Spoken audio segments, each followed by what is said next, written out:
What's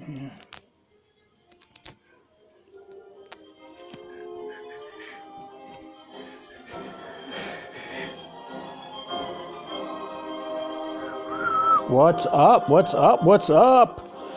Hey guys, Pudge Fernandez here for another episode of Hot Pudge Sunday Instagram Live. Happy Memorial Day. Thank you guys for coming out.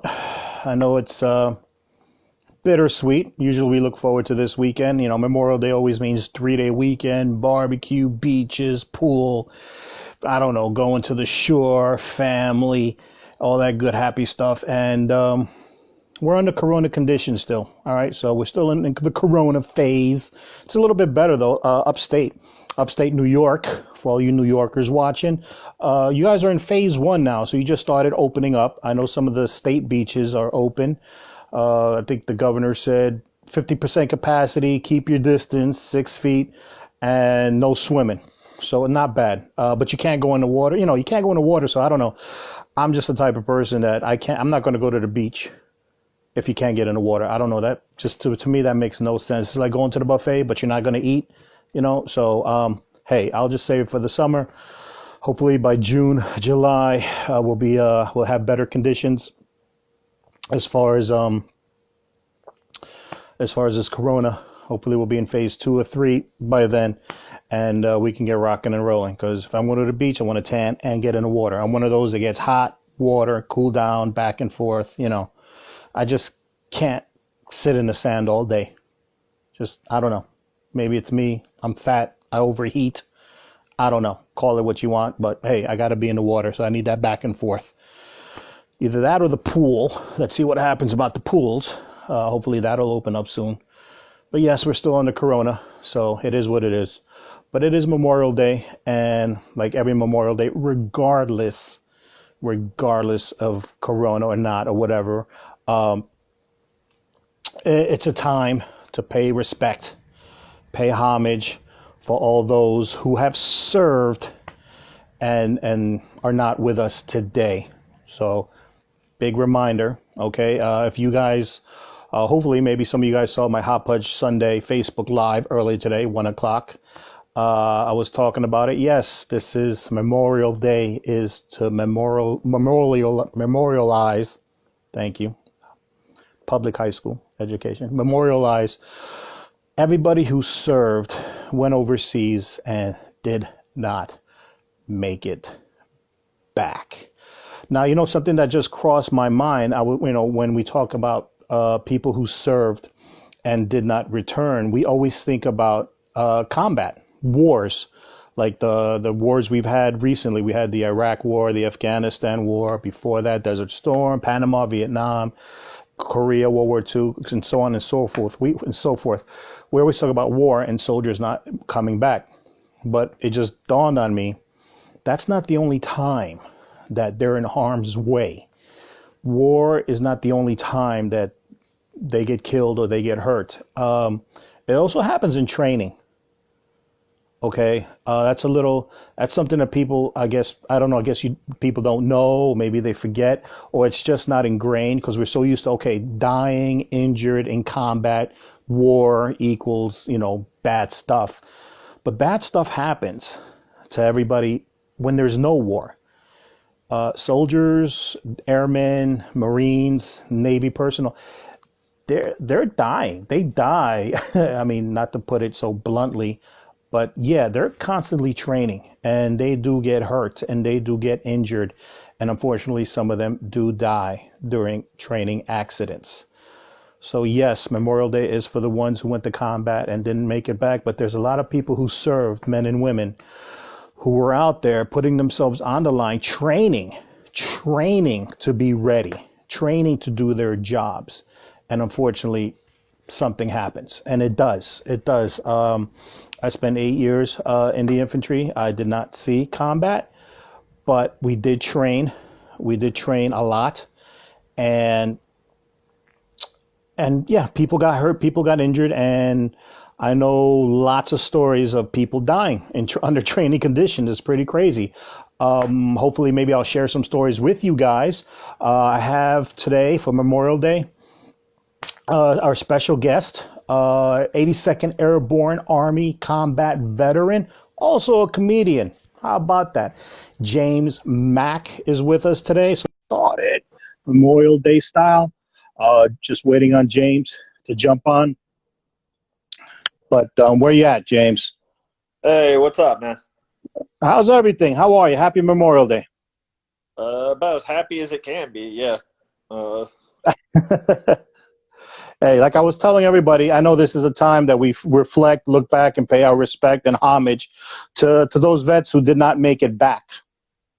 You know, yeah, this is what Memorial Day is about. Some people need a reminder. It's, you know, yes, it's barbecues and beaches and a 3-day weekend, but everyone should take time to reflect and think about, you know, everyone who did not return from duty. yeah. That was a conversation I was having with. I don't know if you know KP Burke or not. He's a Navy vet, Mhm.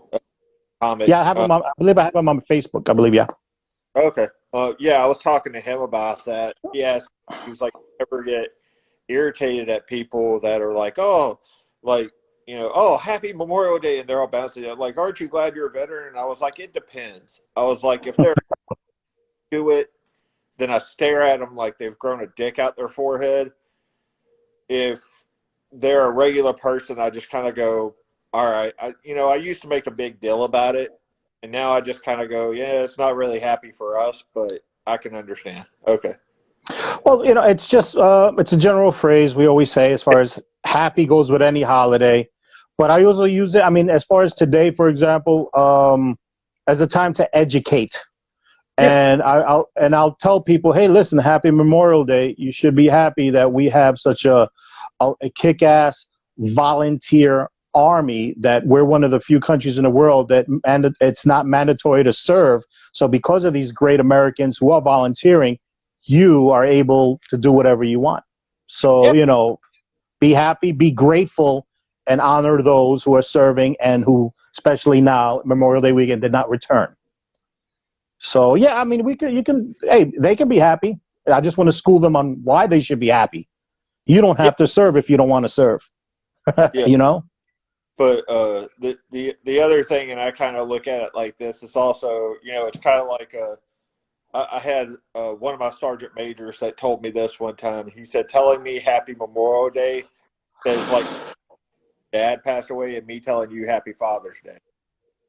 He said, Yeah, no, I get it. I get it. It's just but yeah, no, it, it's a, you know what? It's a civilian thing, and I get it.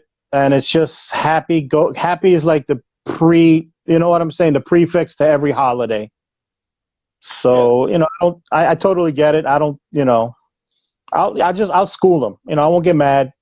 You know, yeah, I say it sometimes too, you know, but it's just a matter of, hey, you know, it's a time to honor. You know what I'm saying? So just, it'll create conversation. oh yeah. Like I said, I just kind of go, okay, well, thanks for the recognition. Yeah, sure, sure. Also, just before you jumped on, Memorial Day is usually thought of the holiday, and it is for the men and women who did not return Yeah. from combat and overseas and you know, serving. But then it crossed my mind.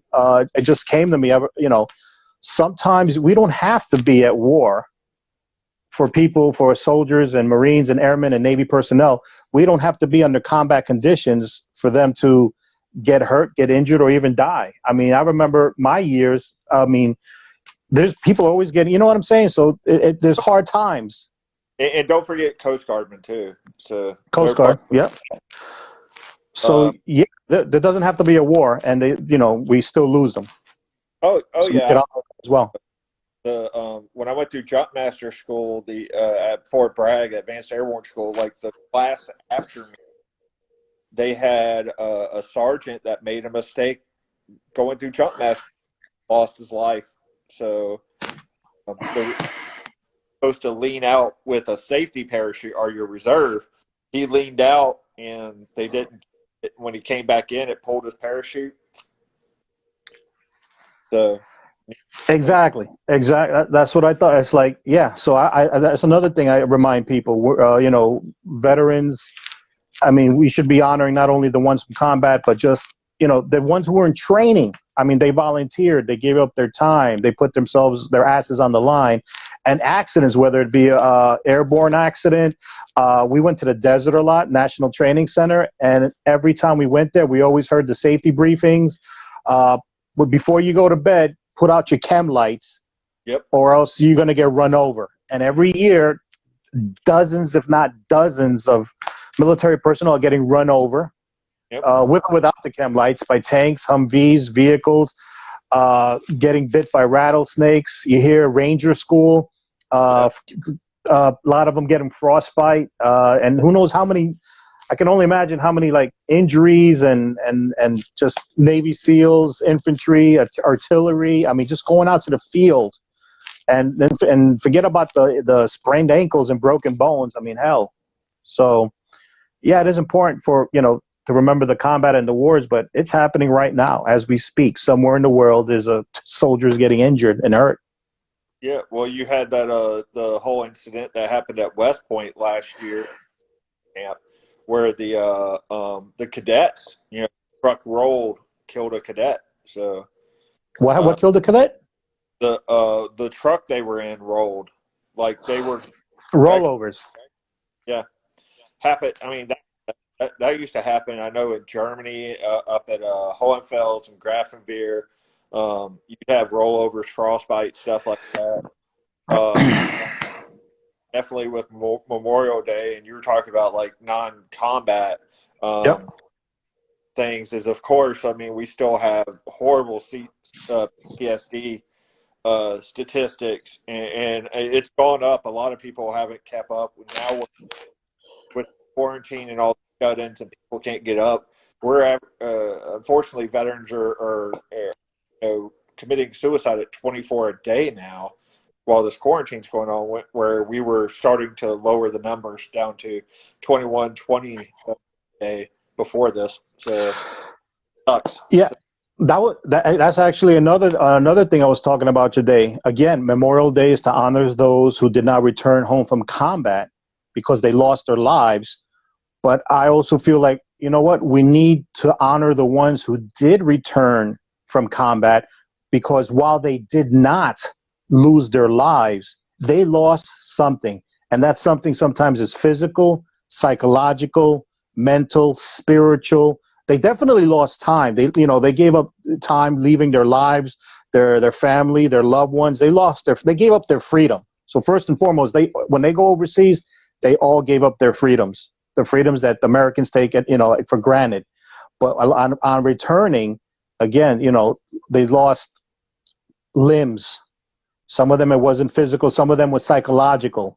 And you're talking about the suicides that they came back with a loss. So again, it's a hard life. It's a difficult life. And I mean, shit, they should be more than Veterans Day and Memorial Day, Armed Forces Day. I mean, you just can't, list everything, that they put on the line. I think,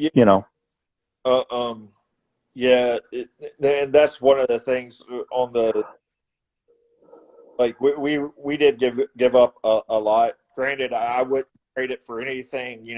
I hate to steal Brad Pitt's line from Fury, but best job I ever had. So, yeah. it's the truth. I loved my time in it. It sucks that not everybody got to come home. So,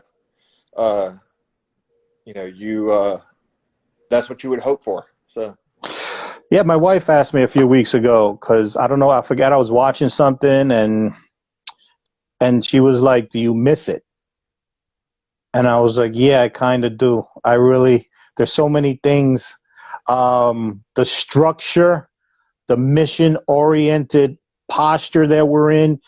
Here's the objective, here's the plan, here are the tools. Let's get it done. The teamwork, the just the focus.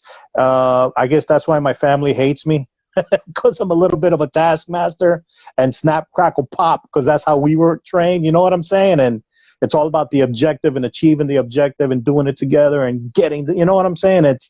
As rough as it was, God, I miss it, and I miss the guys. Yeah, I miss the camaraderie a lot more than I miss some of the other. You know, I mean, I don't care what job you're in, you have like just stupid shit. Um, yeah, I don't miss getting a phone call at 4 o'clock in the morning on a weekend, like, "Hey, you have some private never heard of that got a DUI, and guess what? You're going to come in and get him." And you're like, "Who the fuck is this dude?" Yeah. Uh, and, yeah, I still remember that in Korea. My first day I was in Korea, I just happened to be the senior person in the replacement depot there in Tongashan. And like some sergeant major at 1 o'clock in the morning comes knocking on my door. And he's like, "Hey, you Sergeant Mack?" And I was like, "Yes, Sergeant Major. What's going on?" He goes, "This private was out drinking, and what's that got to do?" Like, what? Like, I don't even know this dude. Like, you need to go get one of the replacements NCOs. He goes, "Well, you're the senior person with the replacements." I was like, "All right, let's go get him." Fuck it. So, Tag, you're it. yep. That. But there's good things about it too. Like I said, really do miss the camaraderie. I mean, you show up to a new post and you knew instantly somebody was going to be there to welcome you and show you around and Yeah. tell you, "Don't go near that bar. That's where all the depend upon us is." Yeah. And Yeah. uh, stay away from that particular barracks. Yeah, yeah, stuff like that. Like kind of Yeah. or like, "Hey, go to that bar. That guy's a retired first sergeant. He'll give you your first beer for free," or yeah, stuff like that. So that I really do miss, and like you really can't, you don't get anywhere else. So for the most part, so So, one of the topics I was talking about today earlier on my Facebook Live, I was actually trying to go to the Vietnam Memorial. oh, okay. Unfortunately, yeah, I had some That's technical difficulties. Washington D.C. No, the one in downtown Manhattan. Oh, okay. Okay. Yeah, it's right by the Staten Island Ferry, not too far from the Wall Street Bull, somewhere in Oh, between back there. It's tucked away. It's a small little memorial, all right. and so I'm a bit of course, being in the military, I'm a history buff, American history, American wars, and all that good stuff. And I wanted to go do a show from the Vietnam Memorial because the Yeah. Vietnam War is it's kind of a personal pet peeve I have in regards to that war. That was probably the worst war as far as how our soldiers were treated upon returning from combat. And Yeah. that always irked the shit out of me as far as how, the civilians at that time had acted. You know what I'm saying? And one of the things I spoke about is like, hey, you can be anti-war, you can, question your government and the policies, but you don't put the heat on the individual soldiers. You know what I'm saying? Because it's not, we don't choose. We don't, and most, and as far as, from my experience, and you can tell me, like 90% of the people I joined with, I was in with, it's not, we didn't go in like warmongers and grr and let's go fight. We joined for different reasons, and some of us for college, some of us because it's a lineage, some of us were looking for a little bit of excitement, get away from the law, not go to jail, boredom, 3 meals a day. But I didn't like that, that blanket statement that was given to the Vietnam vets coming back, and I hope that never ever happens again. And what's your take? Yeah, definitely. My dad started his career with the Army in Vietnam when it was Wow. still, and so I heard stories from him and my uncles and stuff because they were all in it. And one of the craziest things that I heard was I kept hearing my dad and my uncle talking about going on R&R in like Australia or stuff like that. I asked him one time. I was like, I was like, "Hey, Dad, like, why wouldn't y'all want to rotate back to the States for your mid tour leave or something?" He goes, "Why?" He goes, "They fucking hated us." He goes, "You couldn't wear your uniform anywhere." He was like, "So you would come back, like." on your way back, you wouldn't get a haircut because you wanted to try and grow your hair out a little bit before you come back. He was like, and then you wouldn't wear your uniform. He's like, so you had to buy whatever was available in like Hawaii when you landed. So, and he's like, because if not, like you could get blood thrown at you, you could get spit on, people would try and jump you, and that's fucking weird. And like I after I had already joined because I mean, I I, I don't know. I know you were in just a little bit before me. Um, but like the entire time I was in there, the only time that I ever ran into any issues with it wasn't necessarily from civilians. It was having like something with the army on the back, and I would be like near a Marine post or something like that. Oh yeah, yeah, yeah, yeah. And you'd have to kind of pay attention to what was going on. But other than that, I mean, like I've had things happen afterwards, but nothing even close to that. Like I mean, in Reno, Nevada, I had a guy that like pissed on my truck sticker, and the only thing that saved him was the deputy sheriff that saw it. So, and then in New York City, I had one person say something to me, and I was like, okay, and I just kind of like I just happened to come off a show, so I gave us a little quick like Yeah. a joke back to them. So because the guy was like, "Oh, he's like, I hope you eat a bullet," and I was like, "That's a real expensive breakfast." Um, and just kind of went, "Whatever, dude, go away." So Yeah, yeah, it totally. Yeah, like I said, look, people like God bless everybody's freedom. They can, anti-war, pro-peace. Uh, yeah, Again, I totally support, and we swore to protect the Constitution, and and that's their right.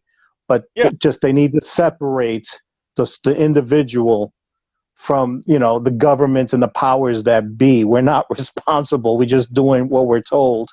And the reasons we go to the military is just various reasons. I mean, I joined because I don't know. I dropped out of college. I wasn't doing much. I was getting in trouble, or not getting in trouble, but avoiding it by the skin of my teeth.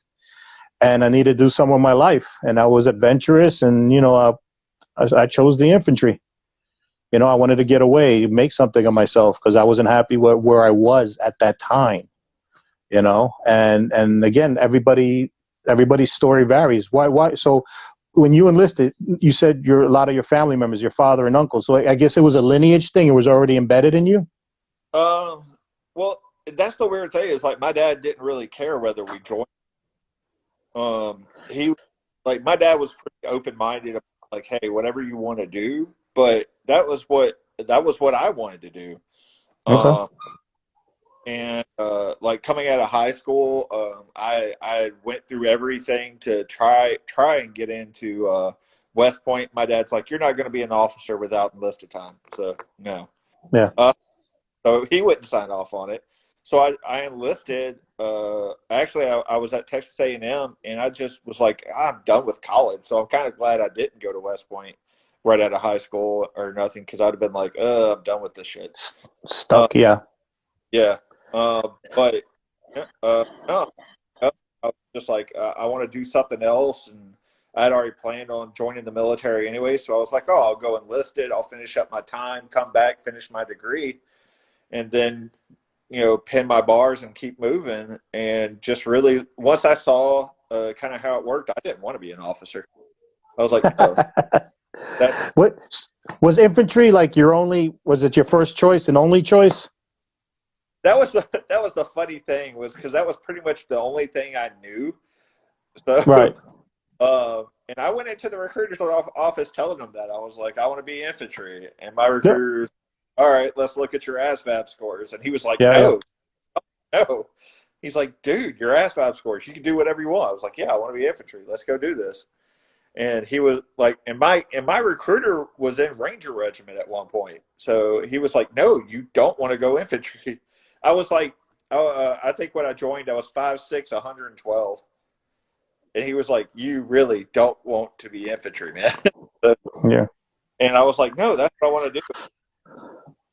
Let's call your parents and see what they say. My dad was still Damn. active. Yeah. Well, because I was Damn. 7, I had to Okay. get that. Okay. and my dad was still active duty at the time. And Okay. so he calls and he's like, yeah, he's like, hey, first sergeant, he goes, I got your son here, and this is what he's saying. My dad's like, all right, let me talk to him. My dad's like, so you want to go infantry? I was like, yes, sir. He's like, all right, hand it back to the recruiter. He goes, he says he wants to be infantry, he'll figure it out. Wow. Well, your recruiter was wow. That's a gem. That's a squared away recruiter.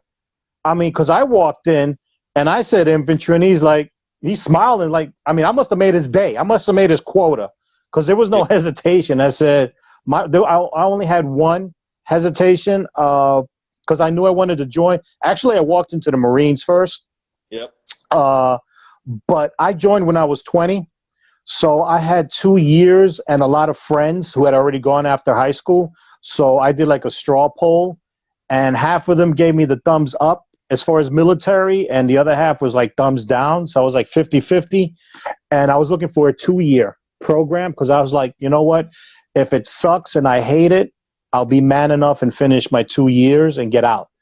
But I don't know if I can do 4 years if it sucks and I hate it. So I went to the Marines and I was like, what do you guys got? They was like, we're 4 year minimum. I was like, okay, cool. Then when I went to the Army and I was like, you have infantry for 2? He's like, no problem. Come on in. And it was a wrap from there. yeah. So, yeah, that's That's how I came about. that's the same thing. Like I went to the Marine recruiter first, but he fucking lied to me like right off the bat, and I knew he had lied to me because that's what my uncle was a retired Marine gate. So Okay, wow. and so I walked in and I was like, oh, I was like, am I guaranteed my job? And he's like, oh yeah. I was like, no, I'm not. Thanks. I was like, if you'd have just told me the truth, dude, Yeah. we'd have been fine. Um, Yeah, because they're different. You get like a wish list or 6 jobs, and you're guaranteed one of those 6 or 5 or whatever. But uh, the Army is like, you get the job, you sign it, and that's what you get. yeah, but I went Yeah. there, talked to the Air Force, and it actually threw me off because I saw him and I was like, oh, hey, I was like pretty good, and I was like, so what are you like a sergeant? Like, what are you? He goes, oh, I'm just Mike. I was like, Jesus. I was like, this isn't gonna work. Which is, Yeah, yeah, they're laid back. They're laid back. I heard they, stories. yeah. Well, I mean, we got to work with them a few times, like the combat controllers and the weather guys. Like we got to deal with them all the time, but that's a different story. Um, Yeah. but yeah, then I didn't even talk to the Navy. I was like, no, like fuck Yeah. you. Um, yeah, I saw what they wore. I was like, ooh, no, that's not no, no. When did the airborne come into play? Did you say airborne or did they offer it later, or how did that come about? So I think we talked about this. So while I was in infantry school, the airborne recruiter came over and like, Okay. yeah, and a buddy of mine I was in basic with, well, infantry school, was like, hey man, why don't we go do that? And I was like, sure, why not? Same thing, except for now it was me doing it to him. That when the ranger recruiter came through in the airborne school, and I was like, oh, I was like, let's go do that. And he was like, okay, sure. And you have to go get the extra physical. So at the end of airborne school, we had to go get an EKG. And I forgot, there was like something else you had to do. And we passed, and they were like, all right, guys. They were like, next cycle's in a week. So figure out what you're going Wow. to do. I was like, all right. So we fucked around at airborne school and like had to get like the Black Hats didn't fuck with us. We had already graduated, so we just had to show up for PT. And then they were like, we Wow. don't during the day, just don't get in trouble. So and then we reported to Ranger Barracks that following Friday for in processing. Okay. I didn't know. So How did it go? You finished? yeah, yeah, I got my short tab. So Okay. and then at that time, regiment wasn't taking anybody below an E4 though. So which is Oh because I wow. was like already gone, and they were like, "Oh, like yeah, you'll probably get a chance to go to RIP, and you'll go over to you'll go into regiment." And then next thing I know, there this because this was in '95, and they were like, they're like, yeah, if you're 94 or above, we're not even looking at you right now, no matter if you just came out. So I got sent to Fort Bragg, 82nd Airborne. So, Okay, but you got your tab. oh yeah, All right, sweet, sweet. yeah, That's I mean, as far as military life, I've noticed that sometimes it just comes down to luck. oh yeah, Uh, Doors opening. I was the opposite. I mean, I requested infantry and I was promised it, and technically I got it. I just had no clue that there was different infantries. It was, what I saw on TV is generally known as straight leg infantry, which is what yeah, you, I guess, got 11 but Bravo. There was also 11 Charlie, which is mortars. yeah, 11 Mike is mechanized infantry, where you ride the back of a Bradley fighting vehicle. And then at that time, when I went in, there was 11 Hotel, which yeah, is a Humvee with a tow rocket launcher on top. So, and, and the Army, it's all, everything anything that happens in the Army goes to the needs of the Army, whatever, you know what I'm saying? So I was in the infantry bracket, but I got stuck with the 11 X-ray, yep, which means they will decide which infantry I will be in when I get to Fort Benning. And I had no clue. They said, "Hey, you're going to be infantry." I'm like, "Oh, I'm going to be infantry." And then I get to, Fort Benning, in the in-process station, and they're like, "Okay, you're going to be 11 Mike." I'm like, "What's 11 Mike?" "It's mechanized infantry." "What's mechanized infantry?" "You ride in back of a Bradley." "What's a Bradley? What the fuck?" And I was like losing it. And one of my buddies was like, "Yeah, my brother's a Mike. Don't worry about it. We'll be fine." I'm like, "Oh, Jesus Christ." So, and because I was mechanized, attached to that Bradley fighting vehicle, there was no way that I would get picked up or be sent to any other school. Uh, yep, it's like, they was like, "Oh, yeah, you can request airborne." And I was told, "Yeah, as long as that Bradley doesn't fall out of a plane, neither do you. yep, Request denied." That's basically it. So, yeah, I got stuck. I got screwed a little bit. Uh, it's the old saying, recruiters, they don't lie. They just don't tell you the whole truth. yep, And it was pretty funny. I mean, if I had to do things, I'd still go infantry. Maybe I would have remembered airborne, because I did not remember until it was too late and I'd already signed my contract. yeah, yeah. That was kind of a lot of the schools I ended up going into just kind of fell into my lap. So the one school that I wanted though was, and I just wanted it for the badge, was I wanted Pathfinder. So Wow, that's a tough one. that's the coolest fucking badge out there, in my opinion. The tour. And even when I was stationed at Fort Benning, because when you're stationed at Fort Benning, with the exception of Ranger School, you can walk into any school as long as you meet the requirements. You could just show up and be like, "Come on!" If you have an open slot, somebody doesn't show up, somebody's a instant fail. I tried 3 times, and every time there were nobody fell out. I was like, "You must." Wow. And I tried. I actually got accepted for Halo School twice and ended up on deployments instead of Halo School. That was the other one I wanted. Did you get to air assault? Air assault? Yeah, I got that at Bragg. So, Okay. There's an so air assault school at Bragg? well, 18th Airborne Corps controls 101st. So they have their own air assault school. So Oh, okay, sweet. I just thought it was Campbell, Kentucky, right? yeah, What is it? Yeah, Fort Campbell first. Fort Yeah, Campbell. Right, right. 3-star that commands you is at Fort Bragg. You get to go to them. So Okay. so that was the thing, was that we got it, or Fort Bragg got it, so it was right over by Replacement is where the school was.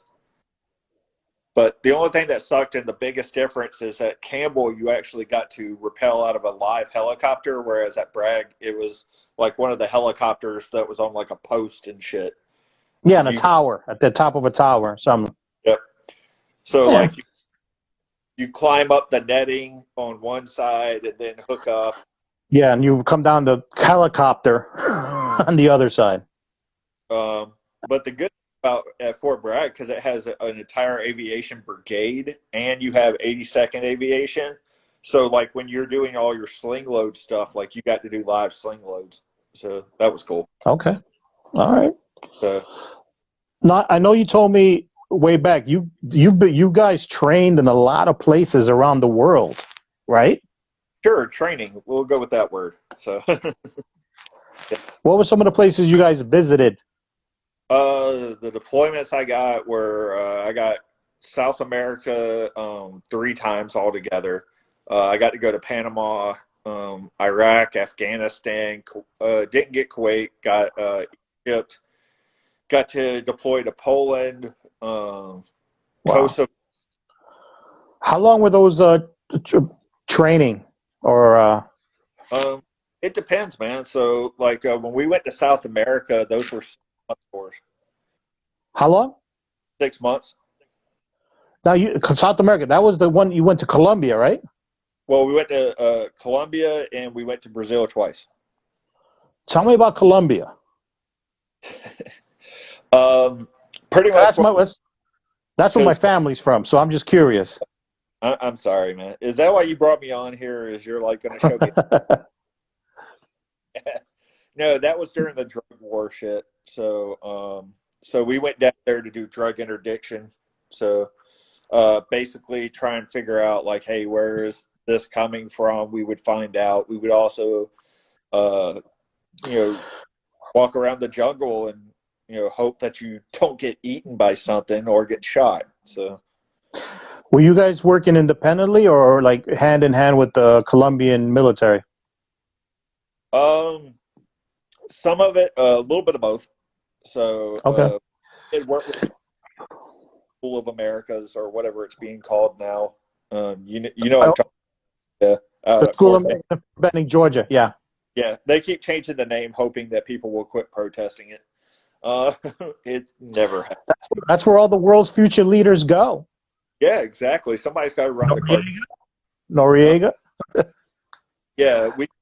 That's the one thing is I know we worked with the Colombian military a few times. Their version of the Rangers, and we would go out on patrol with them, and we'd be like, "Hey, we found a spot over here. This is where we know for a fact something's going on." And then it goes into politics over who's going to go raid. So Right. Figures. What yeah, part of Colombia were you in? Like in what area? a little bit of here and there. So I don't ever say the names of the towns, man. So Oh. it do with like the top secret or anything like that. It's just I don't try and say that for my own safety. So any of y'all in New York, man. Uh, hey, wait, my cousin got shot there, motherfucker. Now, while you were out there in Colombia, did you guys get any time off? Get to go into the cities or anything like that? A very little, just because with they didn't want us to have accidents or something like that. Like we got to Hmm. think of the name of the stadium. We got to go watch a soccer match. That Okay. was well, it was like two of the clubs.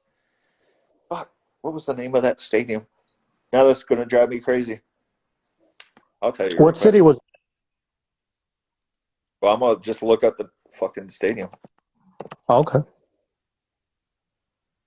Because I've been, as far as Colombia, the only place I've ever been is Bogota. I'm pretty sure we got to go. We got to go to Bogota one time. What is the name of the fucking? So you were there for 6 months? Yes. Holy shit. That's a lot of time. Eh. Was it TD? Was it, what do you call it? Barranquilla. Barranquilla is the name. Barincuela. Yeah, there With you the go. B or With the B. Barincuela? There you go. Oh, okay, I'll check it. I'll look into it. Barincuela. Okay, cool. So it's the Atletico Juniors. So Okay. that's why I had to. I was like, I know the club now. I got to go look up what the fucking place was. But yeah, 6 months. Holy shit. yeah. That's not that bad, man. So 6 months. on a deployment because you figure when I off, we were over there 14. Iraq? Yeah. Now, was that the first like combat zone you went to? I was Iraq. No, I went into Afghanistan before that. So Oh, Afghanistan. So Afghanistan was first. yeah. So tell So, me, what was it like? What was the time period like from the time you got the official nod that you knew you were going? Like, what was the time frame between when you knew you were going till you actually left? Did you have like a 90-day window, 6-month window? Were you on no, standby? Were you on alert, ready alert? I remember those alerts. 3 months we were like we couldn't leave the base more than 45 minutes away or some shit like that, and we were packed and ready to go. DRF shit. No, Yeah, QRF, whatever. Yeah. yeah, no, because I was part of the one of the or part of the initial wave for Afghanistan, and that Okay. started a month after the events happened. So Oh shit. So when did you get there? In 2001 or two? 2001. That fall. Yeah, we got there. Oh, We touched ground October 22nd. were you guys part of Anaconda? What, Fob Anaconda or Operation No, Anaconda? Operation Anaconda. No, we were Okay. that's different. Anaconda was all special ops, Oh, okay. Okay. Okay. or to my knowledge, it Wow. is. So you said you got there in October. Yep. So September 11, and then the next month you guys were already there. Yeah. So October 20th is when the Right. Rangers they took the airfields, and then we went in the 22nd. So Yeah, I forget. I guess I forget because I was mechanized, and you're a straight leg infantry, airborne. So our window is always longer because of the amount of equipment and the yeah, Bradley, that fucking thing. So, but you guys being when you're straight leg infantry, I think it was like a 24, 48 hour window, like snap, eight, crackle, pop. How many? How long? 18 hours anywhere in the world. 18 hours. So yeah, wow. So there wasn't much of a window. In Germany when that happened, so that made it even a shorter time period. Like we Wow. would have been there on the 21st because we were supposed to jump in, and then they switched it, and we got on helicopters instead. You were supposed to jump into Afghanistan? Yeah, Oh, wow. I Were there was a so. lot of guys upset? Oh Yeah, yeah, yeah, no, that's our combat jump. Come the fuck on. And then it yeah. more pissed off because we found out 173rd got the jump up in North Iraq, and they didn't hear a round fired, and they got a Wow. combat. I was like, "Fuck you." Politics. I when I was in my last 4 years, I was in my National Guard unit, straight leg here in New York, and one of the guys in my platoon, he was 82nd, and he was on the plane during they had that little thing in Haiti. Yep. I don't know if you recall, they were trying to they were ousting the president. There was a coup, one of those things, and they were trying to get the guy to leave peacefully, and if he wasn't going to leave, we had 82nd Airborne in the air, and he was on the plane. They were Yep. ready. They were locked up, hooked up, and they didn't go. And he was talking about the same thing as you did. It's like they were pissed. Yeah. They were pissed. They wanted that was the star. Yep. The mustard stain. Yep. Yeah, the mustard stain. Yeah, yeah. It is the mustard stain. Your combat jump. So Yeah, he said the yeah. same thing about Haiti. It was hilarious the way he talks about it. Yeah. Oh yeah. Matter of fact, yeah. I had it was actually kind of cool. One of my drill sergeants, the one that you know how you always have that one drill sergeant that stands out among the rest that because they're slightly insane. Yeah. Yeah, More like not playing a game like some of the other drill sergeants are. Like that dude really is fucking nuts. Uh, yeah. yeah, Drill Sergeant Nixon was, and that dude he got kicked out of chapel service one fucking Sunday, man. So yeah, What? and I've ran into him after this, and like he's obviously retired now, but yeah, he's with, he went into Haiti. I want to say it was with the 101st, but I wouldn't swear to it. But he was in the back. He was like, he raises his hand in the back of chapel because you know how they're always like, oh, like, is there anything anybody wants us to pray about? The chaplain always asks at the end of, like, if I have any family problems or stuff like that. And Drill Sergeant Nixon raises his hand, and the chaplain's like, "Oh my God! Like, what would you want me to talk about?" I'm sorry, 1 second.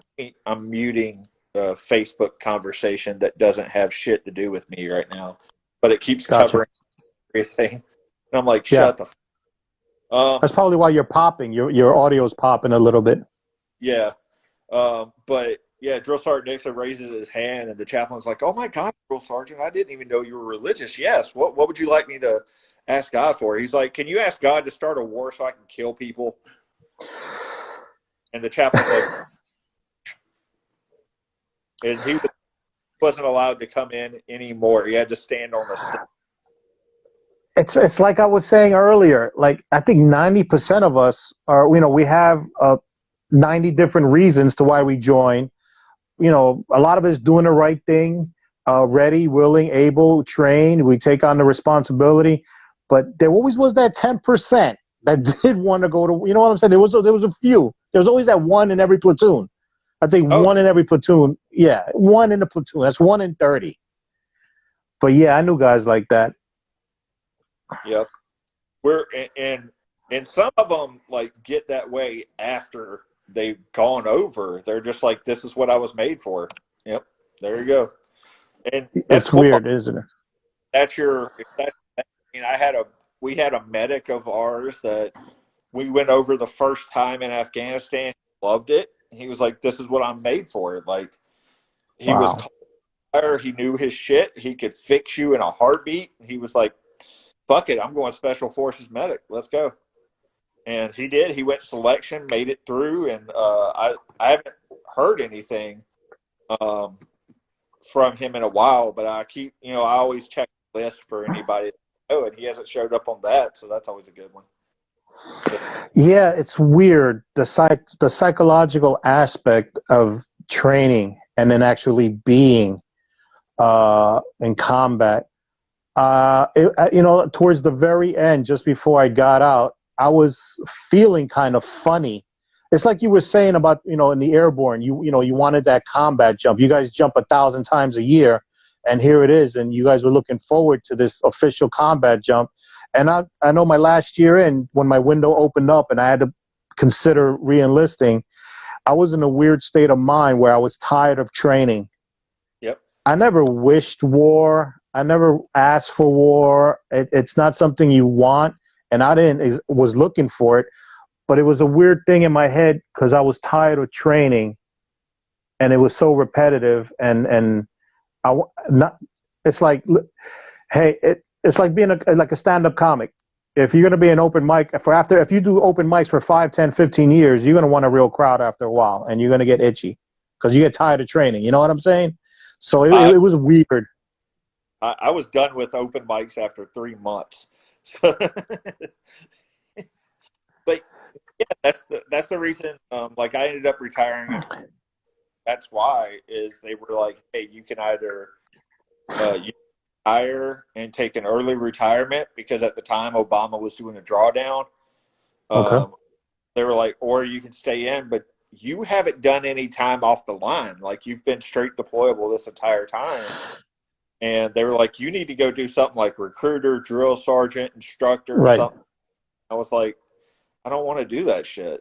Like I like what I do. This is what I know. This is what I like to do.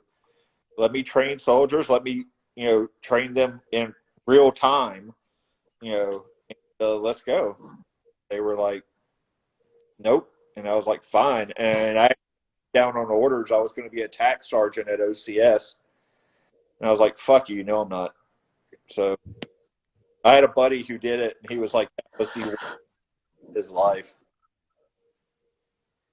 He's like, It's weird. "You get 2 weeks of having fun with the OCS cadets or candidates." He goes, "And then the Yeah. rest of it, just like in the S3, just planning shit because the Hmm. officers take. Oh, geez.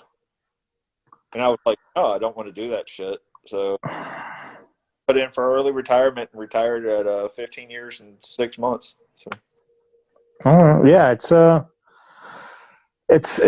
weird state of mind. I don't know how to explain it, and I don't know if civilians understand. But yeah, it's a little weird. And then it got difficult after September 11. I mean, because I got out that spring. I got out that spring, and here is September 11, and snap crackle pop. The troops are overseas, and I'm watching it on TV, and it's like it's still it irks me. It irks me. You know, it's circumstances, dumb luck. That's the way the ball bounces. 8 years infantry and nothing, and then all of a sudden, in the blink of an eye, I'm out, and then there's a war, and it's weird. It's I still there's still sometimes where uh, like I'll go look at the KIA list or something like that, and you're just like, especially somebody and I don't know if you've had this or not. Like I still have a few friends that are in that still doing rotations, and if I see somebody I know, the first thing is like, "Fuck, I shouldn't have got out. Maybe I could do this and this." And that's been my biggest, for lack of a better expression, my biggest demon. Just remembering that I did get out there. You did everything you could do. So, but they like when they were talking about like, oh, we're gonna put boots on the ground in Syria. I'm like, why aren't I still in? Why can't I go?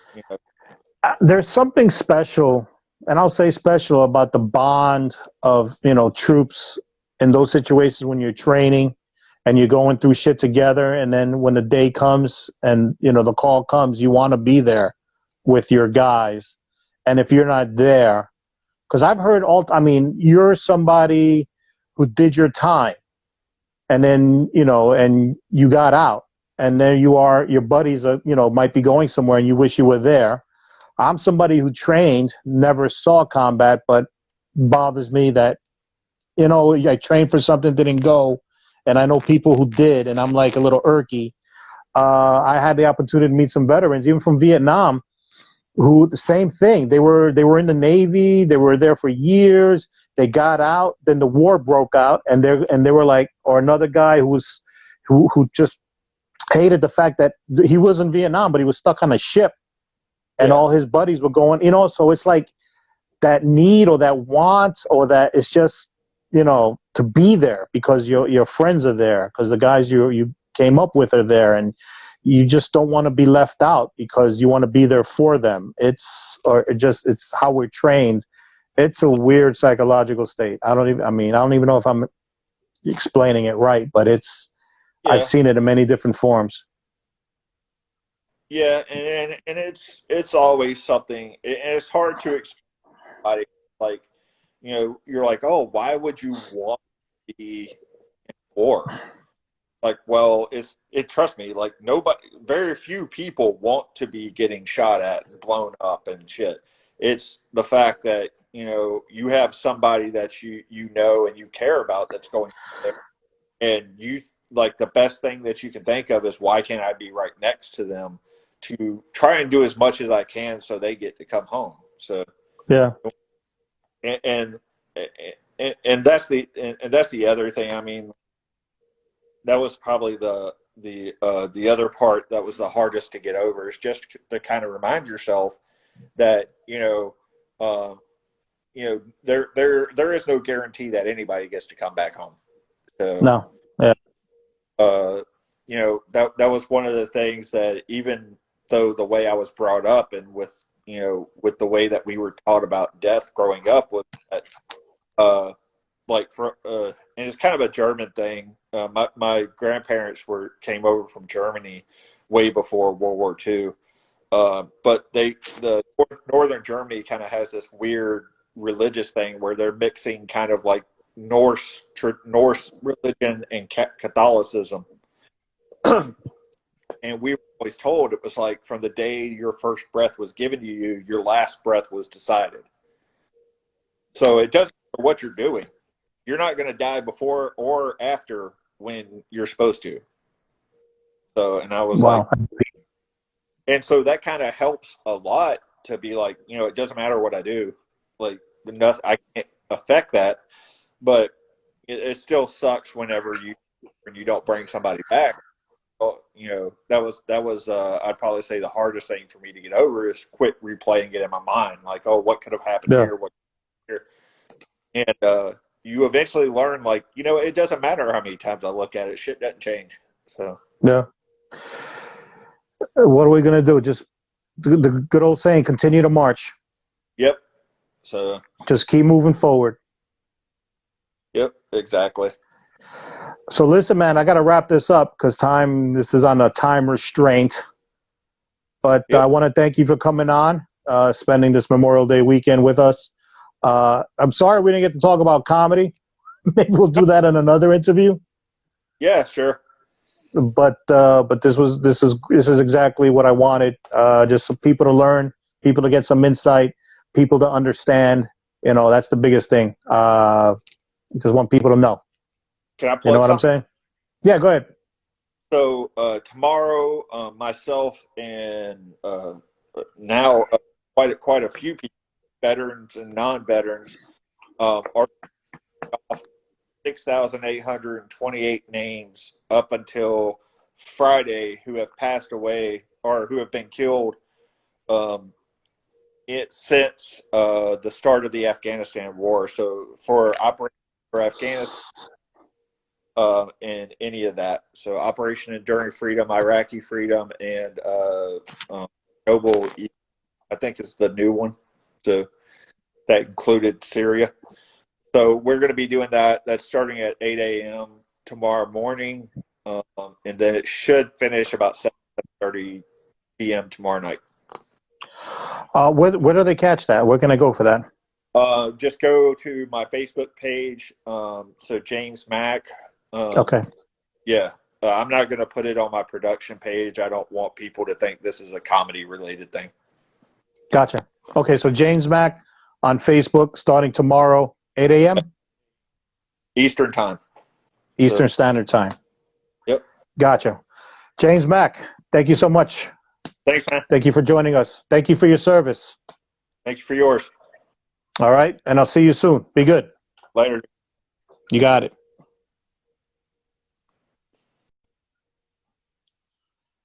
All right, ladies and gentlemen, that was James Mack, combat veteran, 82nd Airborne, Iraq, Afghanistan, and a whole bunch of other places. I'd like to thank James Mack for joining us this Memorial Day weekend. Very insightful, exactly what I wanted. Hey, I just want people to learn. I just want people to just know, just understand what people do when they volunteer for the service, when they go into the military. It's not easy. It's not for everybody, and it should be recognized always, always. Again, thank you, James Mack. Thank you to everybody watching. Hot Pudge Sunday, Instagram Live. Real quick, I'm about to sign off, but hey, it's official. I got picked up. I'm going to be doing this every Sunday and every Wednesday. Every Sunday and Wednesday, starting this Wednesday. Hot Pudge Wednesday one-on-one. So it'll be Hot Pudge Sunday one-on-one and Hot Pudge Wednesday one-on-one. Starting this Wednesday, I got James Mattern.